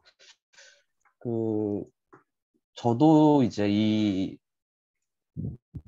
가부장제와 자본주의, 의 관계에 대한 문제를 잘 알지는 못하지만, 저도 약간의 이제 관심이 있는데요.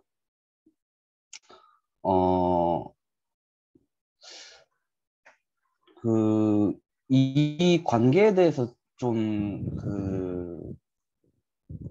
마르크스주의적인 입장에서 좀 다루는 논문들도 있지만, 그런 논문들도 저도 이제 뭐 몇 편 보기도 했지만, 오늘 그 발표하신 권정희 선생님의 논문은 미셸 바레트의 오늘날의 여성어학이라는 책을 중심으로 이제 그의 이론을 소개하면서 다루시긴 했지만, 이 관계에 대해서 다른 논문들 중에 굉장히 제가 보기에는 탁월하고 또 많은 사람들이 정말 해야 할 그런 어떤 논문이라는 생각이 듭니다. 특히 뭐 한국에서 페미니즘 리부트라고 해서 이전에 강남역 살인 사건 이후로 굉장히 대중적인 페미니즘에 대한 관심이 높아지면서 어, 한국에서는 특히 이제 젊은 층에서는 뭐 뉴스 보도에서도 자주 확인할 수 있듯이 남성과 여성 사이의 어떤 성 갈등 대결처럼 그려지고 좀 페미니즘에 대한 어떤 진지한 어떤 이해에 대해서는 좀 다뤄지지 않고 있는데 또 혹은 이제 다루어지더라도 이 논문에서 지적을 선생님께서 하셨듯이 어떤 정체성 정치로 너무 흐르는 그래서 이제 뭐 그대로 인용하자면 자본주의 사회에 대한 전반적인 분석이 불충분하다거나 아니면은 번번론적 개인주의, 지나친 추상성 이런 한계들을 지니는 어떤 생각들이 많이 유행을 하고 있는 것 같은데 그런 것에 좀 불만을 가진 분들도 이 글에서 많은 어떤 아이디어를 얻을 수 있을 것 같고요. 미셸 바레트의 어떤 자본주의적 가구 시스템, 가족 가구 모형, 그리고 그로부터 기인한 어떤 성별 분업, 그리고 이제 그것으로부터 이제 어떤 자본주의 사회의 어떤 재생산이 어떻게 여성어학을 계속 물려받았던 여성어학을 가부장제를 어떻게 계속 지속 발전시키는지, 뭐 형태를 변화시키는지 이런 것들에 대한 어떤 재미있는 아이디어들이 들어있던 발표였던 것 같습니다. 질문이 있으시거나 토론거리가 있으신 분은 손을 들거나 채팅창에 글을 남겨주시면 될 것 같습니다.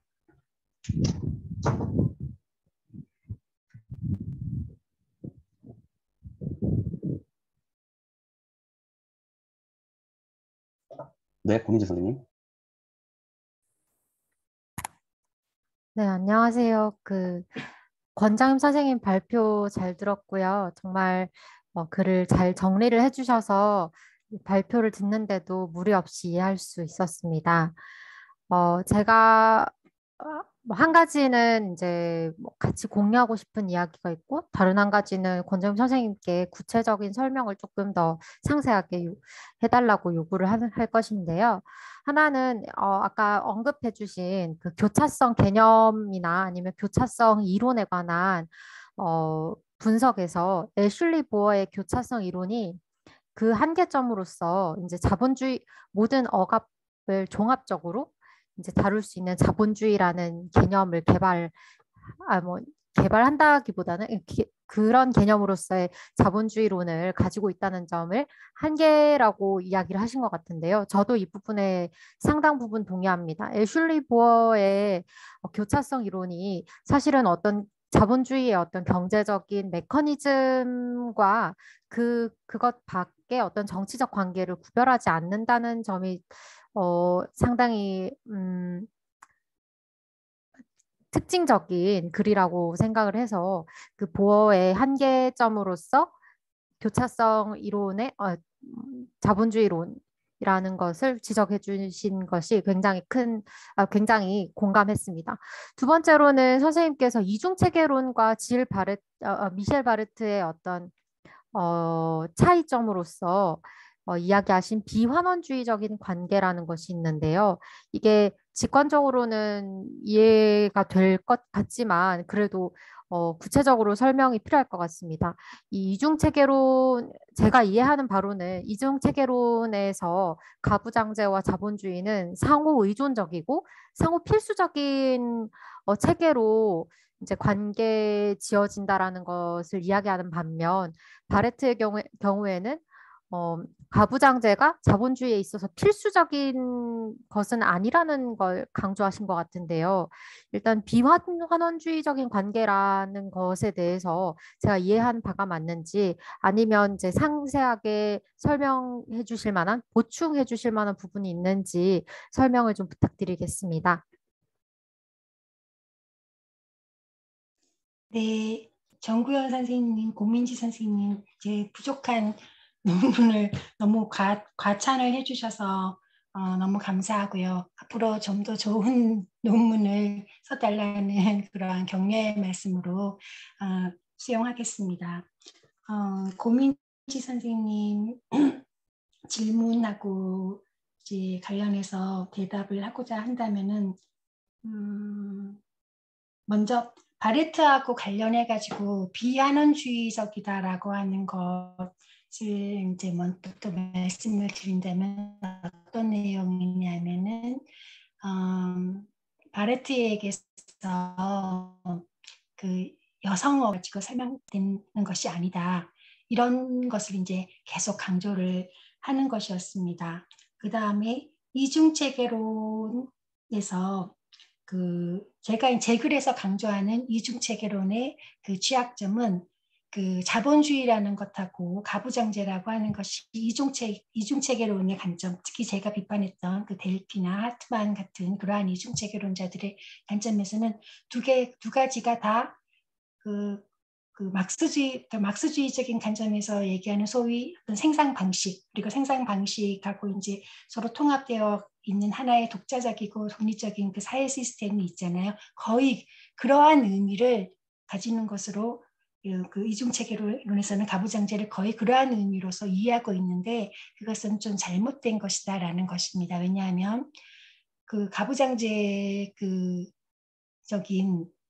기초가 가부장제적인 생산 방식이라고 하는 것인데 그것이 결국 가정 내에서 남성들이 여성들을 뭐 지배하고 착취하는 것이고 그거를 이제 전체 사회로 확장을 한다면은 이 사회가 그 남성들이 여성들을 아주 의식적으로 단결해가지고 체계적으로 그 착취한다라는 그러한 것에 기반하고 있다라는 거잖아요. 그리고 그것이 지금 기초를 얘기하는 것이기 때문에 경제적으로 그렇다라고 하는 것은 좀 심하게 좀 도식적으로 얘기를 하자면은 옛날 노예제처럼 비슷하게 노예제 사회처럼 남성들이 여성을 노예처럼 이렇게 강제로 일을 시키는 그러한 시킴으로써 운영이 되는 그러한 사회라고 하는 것이 깔려 있다라는 거죠. 극단적으로 밀고 나가면은 저는 이제 그 차원에서 그 이중체계론을 비판하고 있는 것입니다. 그러니까 가부장적인 지배라고 하는 것, 이것은 분명히 자본주의 사회에 존재하고 있다. 그것은 먼 역사로부터 지금까지 이 자본주의 사회가 물려받고 있는 그 사회이다. 하지만 그런 의미에서 그 남성들의 여성 지배, 가부장적 지배는 자본주의로 환원되어서 설명되지 않는다. 비환원론이라고 하는 것은 이제 그런 의미인 거고요. 그렇다면은 그 두 개의 관계를 어떻게 설명할 수 있는가라고 하는 문제가 남는다라는 거죠. 거기에 대해서 이중체계론은 가부장제 체계와 자본주의 체계는 엄밀하게 말해서 두 개로 서로 대등한 체계다. 어떤 대등이라는 것이 어떤 의미냐? 각각 독자적인 어떤 그런 생산 방식을 가지고 있고 물질적인 그 방식을 가지고 있고 이 두 개가 서로 어떻게 관계를 갖고 있는 것이다라고 설명한다라는 거죠. 그리고 이제 고민지 선생님께서 말씀하신 것처럼 어떤 사람들은 가부장제와 자본주의가 서로 이제 대등한 체계이고 독립적인 체계인데 또한 상호 필수적이고 상호 의존적이다라고 말하는 이론가들도 있다라고 생각이 들어요. 하지만 저는 그 상호 의존성, 상호 필수적 이 차원보다는 그것보다도 더 깊은 차원에서 전제되고 있는 것. 다시 말해서 가부장제가 자본주의하고 거의 필착할 만한 그러한 어떤 독립적인 물질적인 기반을 가지고서 계속 재생산되어가는 그런 체계다라고 본다라는 점, 여기에 이제 초점을 맞추어서 비판을 하고 있습니다. 예, 제 설명이 비록 충분하지는 못하겠지만 이 정도로 설명하고자 합니다.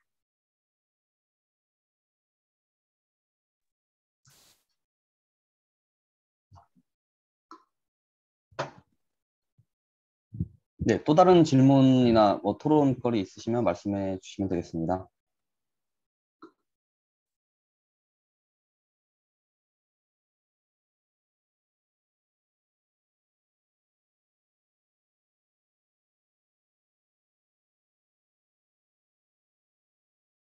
네, 강기웅 선생님.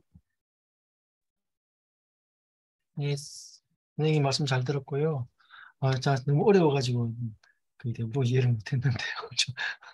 어, 한 번씩 이렇게 이제 그 SSK 관련해서 이렇게 SNS에서 올라오는 홍보 글을 보고 이제 저도 들어와서 한 시간이 되면 됐는데 오늘은 정말 이해가 좀 잘 어렵네요. 그래서 다른 질문은 아니고 좀 수준 낮은 질문이지만 가부장 제도라는 게 지금도 있지만 과거에도 있고 뭐 우리가 뭐 봉건 시대 때도 있을 것이고 그 이전에도 있고 그 이전에도 있었는데 그게 어떤 질적인 차이가 있는지 어떤 때는 뭐 어떤 질적인 차이가 있나 이런 생각이 들거든요. 봉건 시대의 가부장제와 자본주의 사회의 가부장제는 어떤 질적 차이를 가지는가.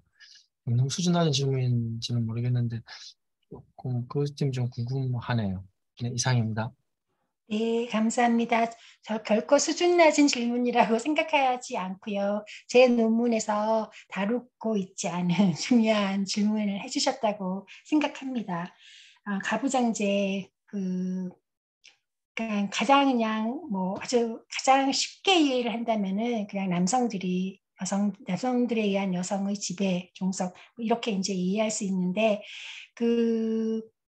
이 가부장제가 주로 그 발생의 기원을 보면은 어떻게 나오게 되느냐. 그 재생산 영역이라고 하는 분야, 그러니까 출산을 하고 아이들을 양육하고 돌보는 이 영역하고 그 다음에 그 일상적으로 사람들이 이제 일을 하고 나면은 항상 쉬어주고 자기 힘을 다시 이렇게 보충해야 되잖아요. 그 두 가지 영역으로 이제 그게 재생산이라고 하는 것을 나눌 수가 있는데, 다시 말해서 일상의 노동력의 재생산과 그다음에 이제 출산과 양육 이렇게 두 가지로 나눌 수가 있는데, 사실 이 두 가지 측면하고 관련해 가지고 아주 오랜 옛날부터 지금까지 남성들이 그 여성들을 이렇게 종속시키고 지배하는 구조가 있었다라고 하는 거죠. 이게 이제 가부장적인 가부장제 시스템, 가부장적인 지배의 가장 핵심적인 내용이라고 할 수가 있고요. 그 다음에 그러면은 어떠한 형식으로, 어떠한 방식으로 이러한 그 지배, 다시 말해서 그 남자들이 자기들이 그냥 뭐 의식주 해결을 하는 데 있어서 여성들이 노동을 하게 하거나 그다음에 아이를 낳아서 키우게 하는 것, 이것이 그럼 어떠한 형태로 이루어졌는가 하는 것은 당연히 시대마다 굉장히 차이가 난다라는 거죠. 그래서 뭐 어떻게 예를 들 수 있을까요? 봉건 시대 같은 경우에 보면 당연히 여성들이 그러한 재생산 노동도 해야 했고, 근데 특이한 것은 그때는 또 농노들을 이렇게 바라보면은 여성들이 또 생산적인 노동에도 농사도 지었다라는 거죠. 농사도 짓고 그 다음에 또 재생산 노동도 하고 이런 식으로 이제 이루어졌었는데, 자본주의 이제 그 시대가 오면서 그 대공업, 기계자의 생산이 이루어지고 대공업이 이루어지면서 일터하고 집이 완전히 분리가 이루어지는 경향이 점점점 대세가 되기 시작했다라는 거죠. 그리고 그것과 더불어서 이제 아까 제가 논문에서 얘기했듯이 그 노동자 계급의 요구하고 자본가들의 이제 요구가 맞아떨어진 것이, 그 노동자들이 이제 가족 임금을 받으면 여성들이 그 재생산에 대해서 전폭적으로 그 담당을 하는 이러한 가족 제도가 생겨나게 되었고, 그럼에도 불구하고 이건 이제 이데올로기고, 실질적으로는 남성 노동자 가정을 봤을 때에 과연 가족 임금을 제대로 충분히 받았느냐, 그렇게 받지 못했던 노동자 가족이 훨씬 더 많았다라는 거죠. 그 얘기는 무슨 얘기냐면은 여성들이 생계 노동도 해야 된다라는 건데, 여성들은 사회적으로 이데올로기적으로 당신들의 주 영역은 재생산 노동이니까 거기에 치중해라. 하지만 돈이 필요할 때 기회도 주겠다라고 하면서 뭐 부분적인 일자리, 좋지 않은 일자리 이런 식으로 노동 영역에 있어서는 일종의 과다 착취가 이루어지게 되었다라는 거죠. 그런데 또 다른 한편에서는 자본주의는 어떤 특성을 가지고 있느냐면 중세시대나 이전 시대하고 달리 처음에는 이렇게 아주 과도하게 여성을 과도하게 착취하는 방식으로 시작이 되었지만, 자본주의가 발전을 하고 또 정치적으로도 뭐 어떤 시민적인 권리나 뭐 적어도 법적으로는 남녀 모두 평등한 이러한 수준까지 왔잖아요. 그래서 특히 이제 중상층 계급 이상의 여성들은 교육의 기회를 가지면서 전문직으로 진출할 수 있는 가능성, 이러한 것들도 가지고 오면서 지금은 어떤 식으로 이루어지느냐면 중세에 비교하자면 중세의 농노의 아내들하고 비교를 하자면은 지금은 굉장히 분화가 이루어져 가지고 상류층, 고소득층의 경우에는 재생산 노동을 다른 사람들, 가사 전담 노동, 지금은 이제 가사 노동자라는 말로 사용을 하지만 옛날에는 가사 도우미라고 했죠. 이런 사람들을 이제 고용을 하는 식으로 많이 이렇게 이루어지는데, 지금 현재 우리나라에서 봐도 소위 조선족이라고 하는 분들이 가사 노동을 담당해 주는 분들로 등장을 했고, 이것은 세계적인 추세입니다. 선진국들을 보면은 제3세계 이민 여성들을 상류층, 중상층에서는 재생산 노동을 담당하는 것으로 이렇게 재생산 노동을 담당하게 하고, 그 다음에 그렇다면은 보다 하류층 노동 그런 쪽은 어떠냐 하면은 여성들이 굉장히 혹사당하는 걸로 나오는 거죠. 생활비가 부족하기 때문에 내가 취업을 해야 되는데 보통 비정규직으로 취업을 하면서 혹사당하면서 집에 오면은 또 집안의 재생산 노동도 해야 되는 그러한 형태로 나타나고 있습니다. 그래서 제가 지금 설명을 뭐 다 잘한 것 같지는 않은데, 핵심적인 건 뭐냐면 제가 계속 강조하고 있듯이 가부장제라고 하는 것은 어떤 독자적인 생산 양식이 아니라고 계속 강조하고 있잖아요. 그 얘기는 뭐냐 하면은 어떤 시대에도 가부장제는 있었는데 각각의 시대에서 가부장제의 특성은 그 시대의 어떤 기본적인 생산 방식이 어떠한 것이었느냐에 의해서도 굉장히 지대한 영향을 받으면서 나타났다라고 볼 수 있고, 물론 특징적인 그러한 경제적인 생산 양식만이 아니라 그것에 기초해가지고 또한 각 시대마다 가지고 있는 정치적인 어떤 문화적인 또 일반적인 발전의 정도가 있잖아요. 다시 말해서 옛날에는 여성들이 선거권조차 없었잖아요. 20세기 초까지만 하더라도 정치적인로 형식적으로라도 동등한 주체로 인정받지 못했었잖아요. 어쨌든 그런 요소들, 그러니까 경제, 정치, 각 시대를 특징지었던 경제, 정치적인 요소들하고 그 다음에 이 재생산 영역에서의 여성 지배 억압들이 서로 통합이 되어가지고 이루어졌고, 바로 그 이야기는 각 시대에 따른 가부장제의 특징은 무엇보다도 각 시대를 특징 짓는 경제적인 제도나 정치 문화 제도, 교육 제도들에 의해서 많은 영향을 미치면서 형성이 되었다, 이렇게 말씀드릴 수 있을 것 같습니다.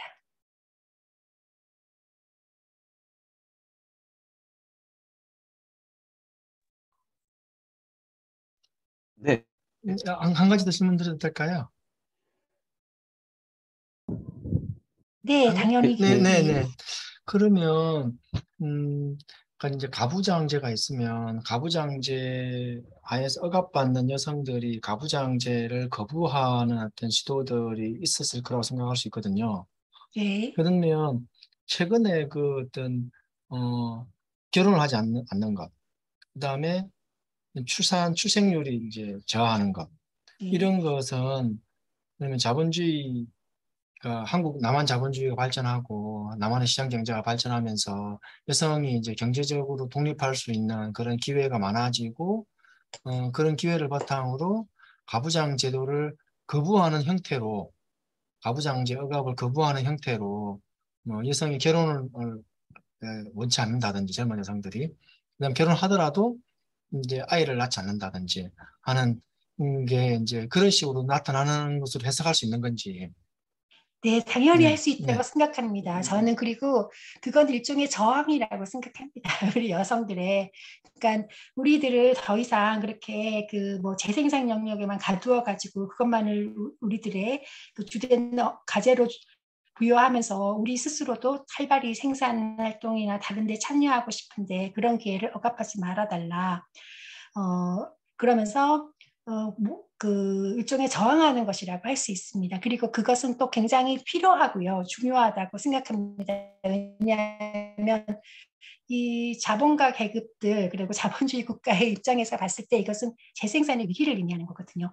그럼 이 재생산의 위기의 원인이 그러면 여성 해방이 있느냐? 그게 아니죠. 자본주의 자체가 어떤 그 지금까지 기존의 그 자본주의가 어떤 가부장적인 지배에 의해서 굉장히 많은 이득을 보고 있었었는데 이 자본주의는 또한 어떤 측면에서 보면 해방적인 기능도 가지고 있거든요.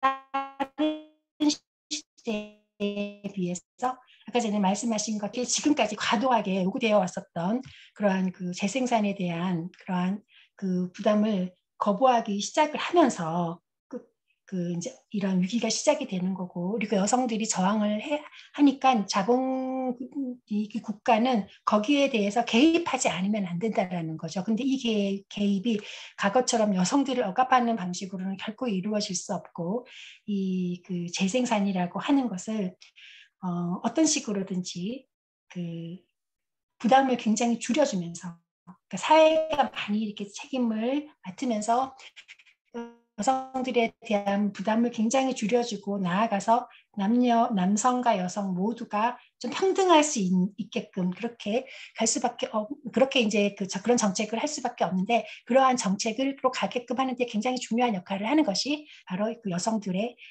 일종의 그 저항 운동이라고 볼 수 있을 것 같습니다. 예. 네, 고민지 선생님. 저는 이제 강기부 선생님께서 되게 흥미로운 토론거리를 두 개나 던지셔가지고 거기에 대해서 좀 권정윤 선생님의 이야기에 덧붙여서 제 이야기를 조금 해도 될까요? 아, 먼저 두 가지 말씀하셨는데요. 하나는 이제 전자본주의 사회에서의 가부장제와 자본주의 사회에서의 가부장제 어떻게 다른지, 어떻게 구별할 수 있을지에 대해서 이제 설명을 요구하셨던 것 같고요. 또 다른 거는 이제 어떤 최근에 나타나는 뭐 이제 페미니즘 리부트 이후에 비혼주의라든지 여성 개인들의 어떤 라이프스타일 실천의 행위를 어떻게 이해할 수 있을지 이렇게 이제 토론거리를 제공을 해주셨다고 생각하는데요. 아까 권정윤 선생님께서 말씀을 하셨지만 이제 여기에 더해서 제가 이제 좀 이야기하고 싶은 부분이 있다면 일단 전자본주의와 자본주의 사회에서의 가부장제의 차이점이라면 저는 이제 공사 영역의 분리가 중요한 기준점이 된다고 생각합니다. 그 전자본주의 사회에서는 어떤 생산과 재생산이 어떤 가족이나 공동체 내부에서 졌지만 자본주의 사회에서는 생산의 영역, 그 장소와 재생산의 장소가 분리가 되기 때문에 여기서부터 이제 전자본주의와 자본주의에서의 가부장제의 차이점이 발생한다고 생각을 하고요. 그리고 무엇보다 19세기 기계제 대공업 이후에 여성 노동력들이 이제 노동시장, 노동인구로 편입이 되면서 여기에 당시 자본론에도 나와 있지만 당시 어떤 여성 가족의 해체, 프롤레타리아 가족의 해체라는 문제들이 대두되면서 이 사회적으로 어떤 전근대적인 가부장적인 가족이 파탄이 났다라는 평가가 나타나고 있는데요. 이것을 19세기 이후에 어떤 사회 정책을 이제 입안하는 사람들이 이런 문제에 개입해서 다시금 어떤 가족 중심의 규범을 만들고 그에 따라서 그러니까 여성을 가족 중심의 어떤 돌봄 수행자, 그리고 남성이 임금을 생계 부양자로서의 지위를 부여하는 이런 식의 어떤 규범이 만들어졌다고 저는 생각합니다. 이런 지적은 낸시 프레이저의 글에서도 찾아볼 수 있고요.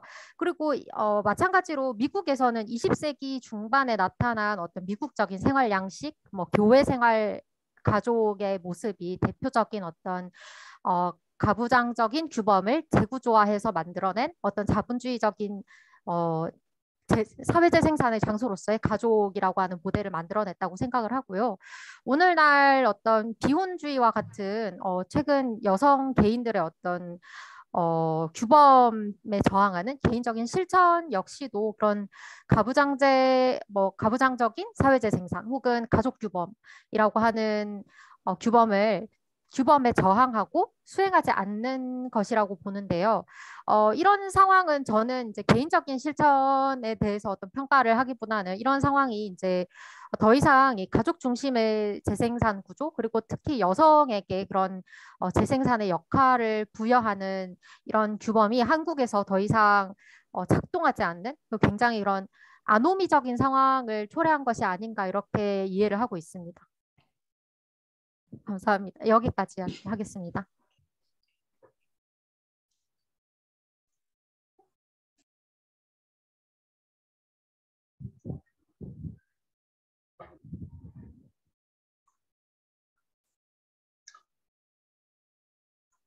네, 다른 질문 또 있으실까요? 뭐 토론거리. 제가 그냥 그 짧은 간단한 질문이 하나 있습니다. 이제 오늘 발표에서 이제 미셸 바레트의 어떤 한계에 대해서 지적하시면서 미셸 바레트가 알티셀의 사회재생산론에 근거하고 있기 때문에 어떤 제약을 받고 있다라고 말씀하셨고, 이제 예컨대 알티셀가 뭐 생산력의 재생산과 생산 관계의 재생산 중에서 후자에 좀 초점을 맞춰서 논의를 했었고, 그 논의를 이어받은 미셸 바레트 또한 이제 생산력의 재생산 요 부분은 약간 공백으로 좀 남은 것 같다 이렇게 평가를 해주셨어요. 그런데 이제 제가 그냥 간단하게 드는 의문은 미셸 바레트의 이 자본주의적 가구 시스템이 그러니까 그 가구 운영에서의 어떤 그 성별 분업에 대해서도 이야기를 하고 있다라고 이제 앞에서는 논의가 됐었는데, 이 가족 내부에서의 어떤 성별 분업 자체가 이제 그런 어떤 노동력의 어떤 생물학적 재생산을 누가 담당하는가, 어떤 성이 더 담당을 하는가, 이런 거를 결국 논의하는 것 아닌가 이런 생각은 들거든요. 그러니까 미셸 바레트가 제가 이 책을 읽어보지 않아서 이 책에서 충분히 그런 논의를 다루고 있지 않은 것인지, 아니면 뭐 또 다른 어떤 제가 잘못 이해하고 있는 게 있는 것인지 좀 확인을 해주셨으면 감사하겠습니다. 선생님, 제 얘기 지금 들리세요? 예. 정구현 선생님. 예, 예. 왜냐하면 제가 인터넷이 불안정하다는 게 뜨면서 선생님 질문을 예. 제대로 안 들렸어요. 그래서 예. 핵심만 좀 말씀해 주시겠어요? 다시 한번 정말 죄송합니다. 이게 안 아닙니다. 들렸어요. 예.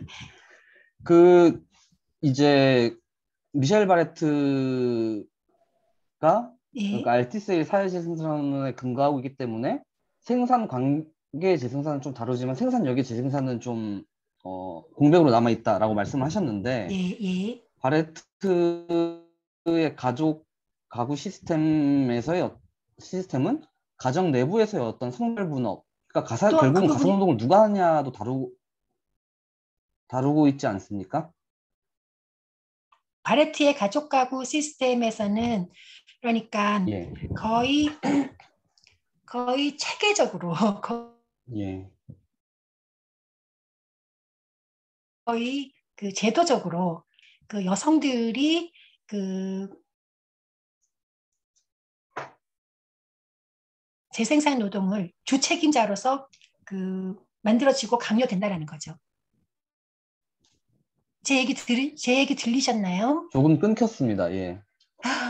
다시 말씀드릴게요. 그러니까 예.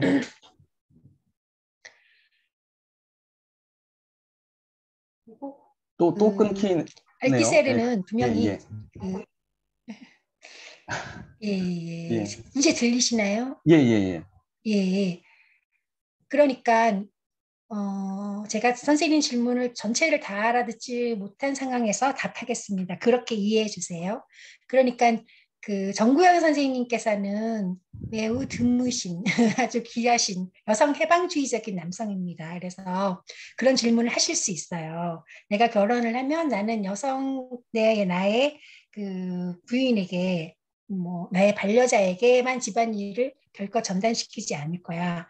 왜냐하면 정구영 선생님은 자본주의적인 주체가 아니니까요. 자본주의적인 그 이데올로기에 대해서 저항하시고 그거를 깨뜨리신 분이세요. 그러니까 그런 걸 할 수 있는 역량을 가지고 계신 분이세요. 그런데 들에게는 그 수많은 자기가 살았을 때부터 이미 가장 결정적으로는 자기의 부모님 세대로부터 뭘 물려받느냐면 집안일은 여성이 주로 하는 것이야. 자녀 양육은 주로 그 여성이 하는 것이고 그래야만 여성스러운 매력이 더욱 넘치고 또 그런 걸 하지 않고 돈을 잘 버는 것이 남성적인 매력이 넘치는 것이야. 이런 식으로 가정에서부터 교육을 받아요. 그리고 그 매스미디어에서는 더 하고요. 우리의 그 여러 가지 드라마를 보면 더 하고 심지어 교육과정조차도 그렇게 짜여져 있어요. 여성들은 지금은 어떨지 모르지만 우리는 어렸을 때 가정, 가사 이런 과목이 있었지만 남학생들은 그런 거 안 배웠어요. 기술 이런 거 배웠다 하더라고요. 그런 식으로 그 가정을 중심으로 해가지고 그 사회 전반에 그런 어떤 그 젠더 이데올로기를 작용하는 기제가 굉장히 많은데 정구영 선생님 같으신 분은 드물다라는 거죠. 대부분의 사람들은 그걸 받아들이고 특히나 남성들은 자기들에게 그게 편리하니까 더더욱 받아들이게 된다라는 거죠. 그런데 이제 지금 재미있는 것은 지금 젊은 세대에서는 부모님들이 좀 이렇게 많이 깨이시고 또 자식도 한두 명 정도밖에 낳지 않았기 때문에 제 세대와는 달리 그 가정에서 그 젠더 이데올로기를 강요하는 기능이 좀 약화된 것 같아요. 그래서 그 여성들이 다 컸을 때 나는 남자들하고 동등한 줄 알았는데 사회에 나가 보니까 유리천장이 있네. 이런 의식을 갖게 되고 남성들의 경우에는 내가 뭐 어렸을 때 교육을 받을 때에 별로 여자들이 특별히 나 때문에 차별받지도 않았고 나는 이러한 가부장적인 시스템을 만드는데 아무런 그 책임도 없는데 왜 우리에게 뭐 여성들은 더더욱 존중받아야 되고 여성들에게 왜 더 많은 그런 기회를 주어야 되고 구조적인 남녀 평등이 그 불평등이 있어야 되는지 이 젊은 세대들은 또 거기에 대해서 잘 이해하지 못하는 것 같아요. 약간 얘기가 다른 데로 샜는데 정구영 선생님께서 제가 말하고자 하는 것 핵심적인 의미를 이해하셨으면 됐습니다. 네. 예, 근데 그 죄송하지만 일단 네. 저를 높게 평가해 주신 건 감사하지만 일단 저는 네. 그 정도까지는 안 되는 것 같고요. 근데 이제 제 질문의 핵심은 네. 그게 아니었고 이제 미셸 바렛이 생산력의 재생산에 대해서 다루지 않았 그 부분이 비었다라고 말씀하신 것 같은데 근데 네. 가족 가구 시스템에서 네. 이제 가사 노동을 네. 그러니까 여성이 더 많이 한다라는 내용을 다뤘다면 네. 이미 그 노동력 재생산의 생물학적 재생산에 대해서 미셸 발렛이 논의를 한 것 아니냐는 게 제 무슨 말의 말인지 질문 알겠습니다. 핵심. 예, 예. 예, 그러니까 미셸 바레트는 알티세르의 부족한 점을 그런 점에 있어서 발전시킨 거라고 볼 수 있고요. 그리고 이제 그 알티세르는 그 자기가 자본주의의 사회 재생산을 얘기를 하면서 소위 사람들이 말하고 하는 경제라고 하는 측면 있잖아요. 경제적인 측면에서의 재생산이 어떻게 일어나는지 그런 거는 전혀 하지 않았다라는 얘기죠. 거기에 대해서 분석하지 않고 이데올로기적인 재생산을 통해서 그 소위 자본주의적인 생산 관계라고 하는 것이 어떻게 재생산되는지 이것을 이데올로기로 기초해 가지고 설명하는 데에 주력했고 또 어떤 측면에서는 물론 이렇게 한계도 있지만 그것이 그 알티세르의 사회 재생산론의 성과이기도 하다. 제 얘기는 그렇습니다. 예. 예, 감사합니다. 어, 혹시 뭐 질문거리가 더 있으신 분이 있으실까요?